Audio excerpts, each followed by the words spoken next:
And there is a tweet here called the Anti-Obstructionist Party. And I'll just read this one for you.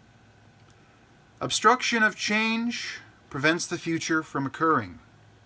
Progress requires leadership, negotiation, and compromise. Limiting information and only allowing one force to drive the conversation is detrimental to negotiation. Let's find a balance.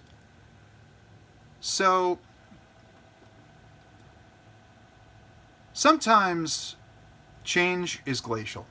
President Obama said that.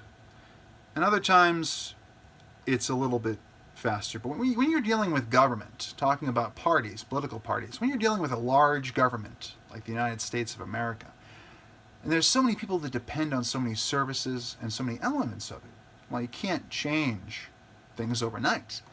It requires a slow rollout of change.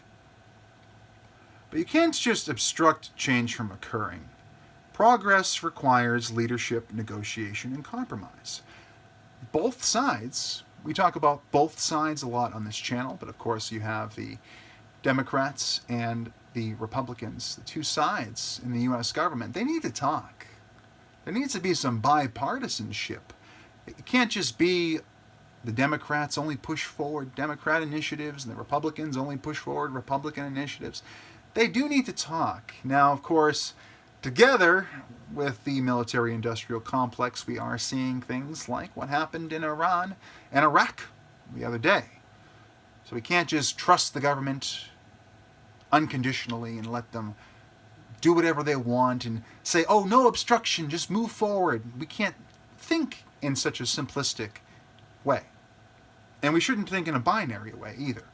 Because just because there's Republicans and Democrats doesn't mean that they have a very sort of homogenized world. In many ways, they do vote on party lines, but in general, we are much more articulated, it's a word I've been using a lot today, articulated individuals. We have nuance. If there's a nuance bot around there that tags every video that says nuance in it, tag this video, please, and share it around.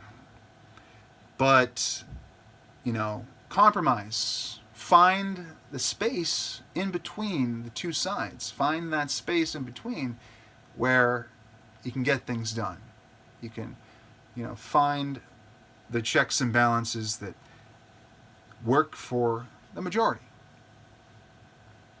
Of course, ruling by a majority is tyranny. Democracy in many ways is tyranny, but, still, we do need to negotiate these things out. We need leadership.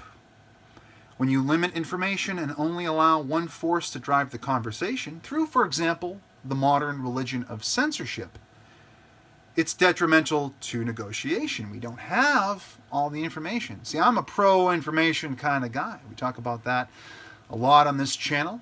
Hey, watch my video, The Privilege of Free Speech, recently uploaded, for more about my views on free speech. But I like to make sure that we have as much information as possible to make a more informed choice. And make sure our negotiations have the full table of options available. As we started this video with Life's a Highway, knowing your options, which lanes are available, which buttons are available. You definitely want to know about as much as you can. That way you can push forward in the most refined manner. So we need to find a balance, and I think for the most part, this country has found a balance. Yes, it's imperfect. We have somewhat, to this point, interventionist foreign policy, among other things that are not quite there.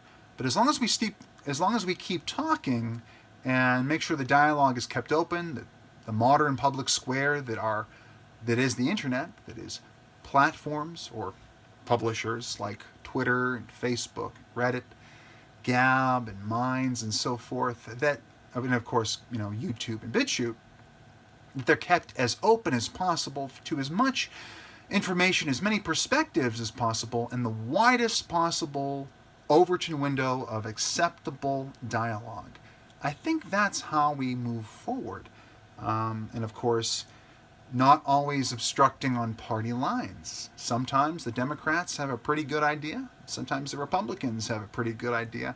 We should listen to both sides and come to a conclusion from there. Perform the scientific process, not just fall into one echo chamber or another. And do that. The truth lies between, of course.